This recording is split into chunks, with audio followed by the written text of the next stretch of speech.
Welcome to YOUCANIC. Today on YOUCANIC we have a 2014 Chevy Cruze.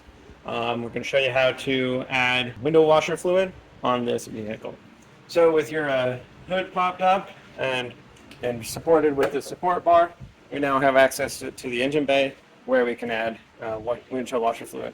Our windshield washer reservoir is right here, located on the left side of the vehicle, right behind your front headlight. And you got your fuse box here. So all you need to do is pop this cover and then add your windshield washer fluid of choice. Now if it was fully empty, it will take about 3 liters, almost the whole gallon of fluid. Now if it was empty, then you top it off, and say now we've topped it off and you're still not getting fluid to come out and wash your windshield, then you'll need to be looking at, say, the motor, the little pump down inside here that pumps it up there, or maybe if the